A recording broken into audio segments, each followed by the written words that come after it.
Hi, magandang umaga po sa inyong lahat, araw ng Sabado, no? Ano po kaya ang makikita natin sa araw ng Sabado, no? Tingnan po natin, kasi sa totoo lang, hindi po natin alam kung anong makikita natin, but now, tingnan po natin ulit kung anong makikita natin sa first reading of the day today. It's Saturday, no? Yan.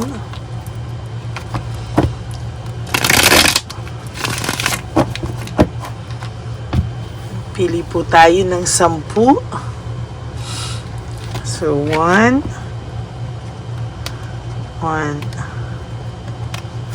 2, 3, 4, 5, 6, 7, 8, 9, and 10. Okay?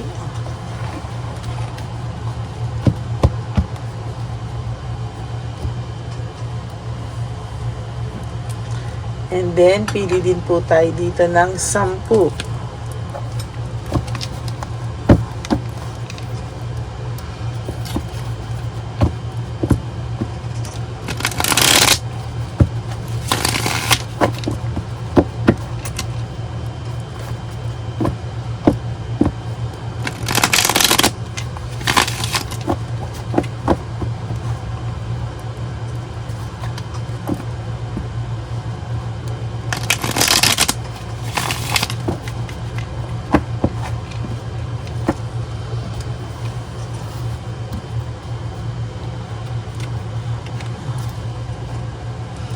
Okay.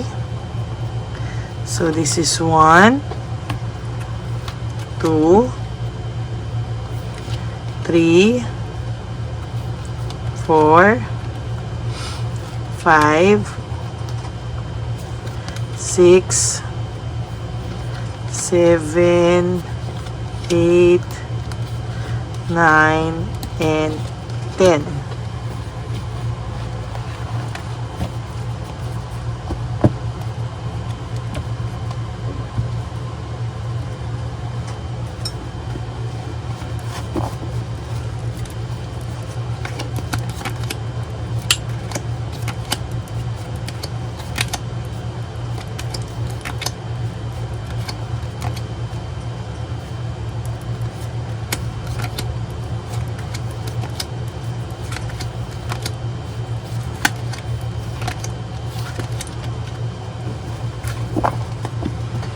Okay.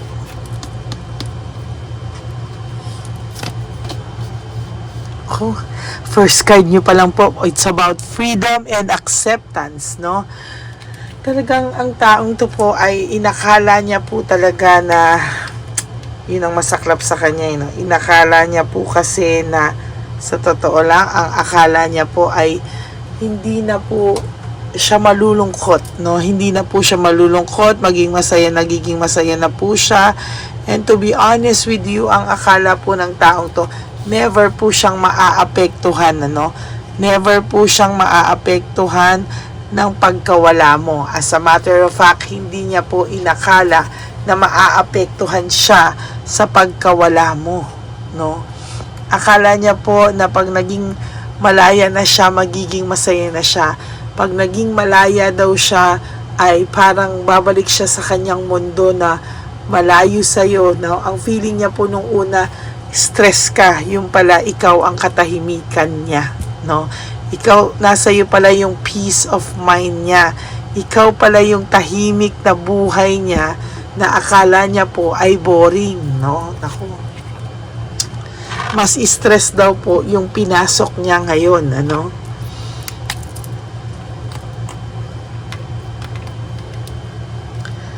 Akala niya ikaw ang stress niya.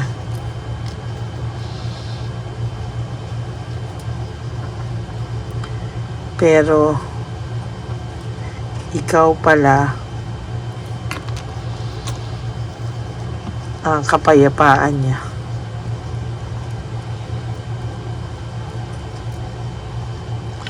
mas stress pala, no? Mas stress pala siya doon sa Chabelitang Palaka o sa current relasyon niya ngayon, ano? Mas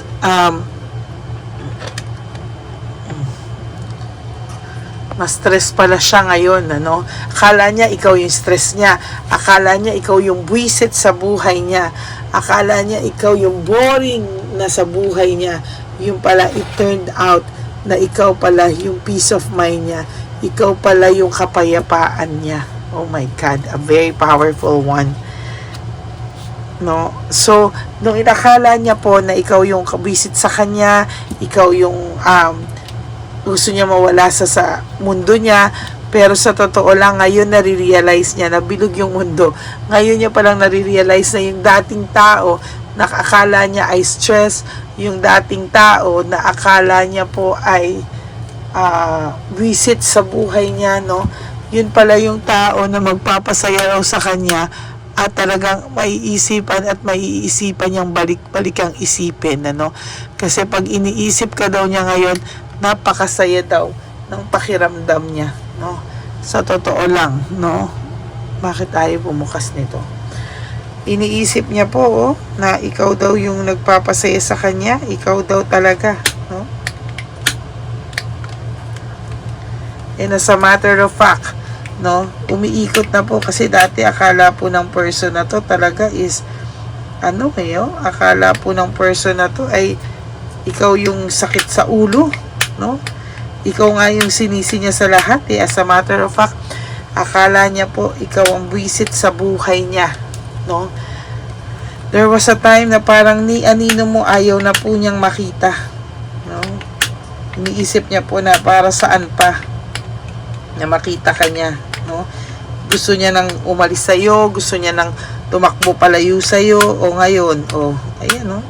It turned out na sa'yo pala po siya tahimik, no? Na yung mundong inayawan niya dati, yun pala yung mundo na nararapat sa kanya. Oh, shucks, no? Hayaan na po natin bakit ayaw umilaw nito.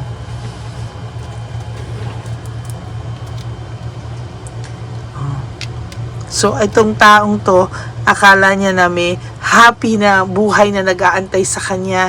Akala niya po na okay siya, magiging masaya siya, pero it turned out, ngayon niya palang po na-realize na ikaw pala yung kapayapaan niya. No? Ginusto niyang pumunta sa ibang babae or lalaki, ginusto niyang pumunta sa isang relasyon na akala niya po ay worth it. Pero sa totoo lang po, nangyari po sa kanya, talaga pong itong taong to ay parang naloko, no? Talagang bumalik po talaga sa kanya yung realization na yung ginusto niyang buhay, doble pa po yung binalik na pain sa kanya, no? And most of the time, talagang hindi niya po kakayanin, Hindi niya na po kakayanin talaga na bumalik sa'yo sa pamamagitan ng hiya niya, no? Because most of lahat po ng sa lahat po ng sakit na binigay niya sa'yo, hindi niya na daw po alam paano po siya babawi sa'yo. Kasi sobra po yung ginawa niya sa'yo, Yung pain is too much, no? Parang ngayon nahihiya po siya ngayon dahil hindi niya daw alam papaano, no? Papaano siya babawi sa'yo. Paano pa po siya sa'yo makakabawi?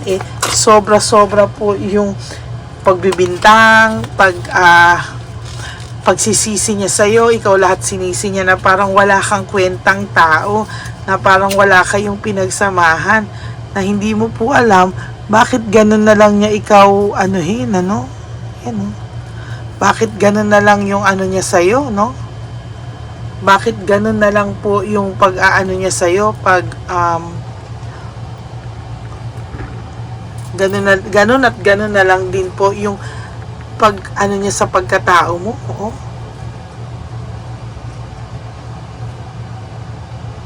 Hindi niya po maintindihan, hindi niya po maintindihan bakit inakala niya po na magiging masaya siya, magiging satisfied siya sa buhay niya, pero to be honest with you, nagkalechi-lechi pa po siya, no? Sa ngayon po, this person has too much stress. No? Marami pong gulong na e-experience itong taong ito. And maybe po, no, maybe talagang binabalik na po sa kanya ng tadhana kung ano man po yung ginawa niya sa iyo, no? Yung pain, naiisip niya na po ngayon, yung paghihiwalay nyo, ngayon pa lang nagsisingkin sa kanya, yung loss and separation, ngayon pa lang po sa kanya nagsisingkin, to be honest with you. Calm and comfort, medyo ikaw po ay kalmado sa mga oras na to, no, nagiging kalmado ka na po sa buhay, hindi ka na po yung parang mababaliw, pero sa totoo lang po, sa nakikita ko po sa iyo, para ka po talagang mababaliw nung iniwang ka po niya. Ngayon, nagka-clash po ang interest nila ng partner niya ngayon or ng current partner niya ngayon, ano? Talagang makikita po natin dito yung pag-aaway, no? Sometimes, nag-give up na po siya, no? Sometimes, sobrang overwhelming ng mga pangyayari, nag-give up na po siya.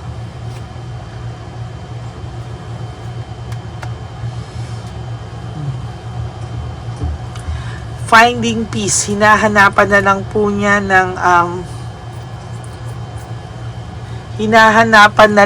niya ng rason para maging masaya pa siya. Humahanap pa na lang siya ng rason to justify everything na nagawa niya sa iyo.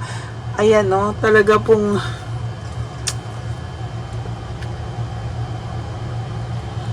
cold heart and bitterness, no? Sa totoo lang po, itong taong to ay may panglalamig na nararamdaman sa sarili niya, sa partner niya, sa mga tao sa paligid niya. Very, very bitter siya actually. Even mga kapatid nito, nagsasabi hindi na rin sila makontak, hindi nila makontak, parang lumalayo sa kanila, somehow na-isolate siya or ina-isolate niya yung sarili niya. No, he has financial loss also, no? Parang dati it used to be a very maayos na buhay sa kanya, lalo na po sa tulong niyo, pero nung nawala ka po sa kanya, ayan yung nangyari, yun yung sinasabi ko, nagkaroon ng lack of resources, very unstable po ang isipan niya ngayon, very unstable ang finances niya, very unstable pati po ang feelings at utak nitong taong to, no? Samantalang ikaw, you're starting to save for yourself or nakakabayad ka na po, kung for those of you na may mga utang, no, somehow nakakabayad-bayad ka na din po, no, gumagawa ka na po ng action to finally, no, maayos mo rin po yung buhay mo at tinatanggal mo, although nadidistract ka pa rin most of the time dito sa taong to, pumapasok pa rin siya sa isip mo, maybe for some of you na let go mo na. But once in a while talaga pumapasok siya sa isip mo. But for most of you, nakikita ko pong nasa isip nyo pa rin ito palagi. Kasi hindi mo matanggap na sa lahat ng sakripisyo at pagmamahal na binigay mo sa kanya, ito pa pala yung naibalik niya sa iyo. Huwag ka pong mag-alala, may reward pong nag-iintay sa iyo. And to be honest with you, there will come a time na itong taong to po ay maiisip niya po lahat, no? As a matter of fact, ngayon nagsisimula na po niyang maisip. Meron po siyang fear of suffering, the tower in reverse. Ina-avoid niya lang po yung mga disaster, dinidedman niya lang po yung mga karma sa ngayon, pero darating po ang araw, hindi niya na po yan kakayaning deadmahin, at lagi niya pong pumapasok kayo sa isip niya, yung samahan nyo, yung naging partnership nyo, yung unity nyo nung araw, at yung magandang communication nyo ng araw, na tinapon niya lang sa basurahan, at ngayon gusto niyang kunin yung basurang tinapon niya. Oh my God. Dahil nakita niya na ikaw ay hindi basura, kung hindi ikaw ay ginto na dapat mahalin at alagaan. So that's your first reading for the day. I hope nabigyan ko po kayo ng magandang mensahe sa ngayong umaga, no?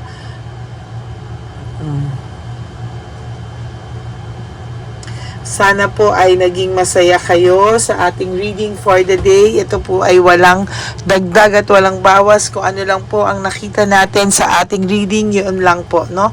So maraming salamat po sa inyo. God bless you all. Huwag po kayong malungkot. I will be back for another set of general reading. For those of you po who wants to have a private reading with me, you can message me po at Ladyly Elena. That's Ladyly Elena. Nasa dulo po yan ng video natin. Diyan nyo po ako pwedeng kontakin. That's my only official and legit FB account, no? Paki-follow nyo na rin po para minsan pag nagra-random po akong tawag sa mga followers ko, ay malay nyo po, no? Matawagan ko kayo. Okay?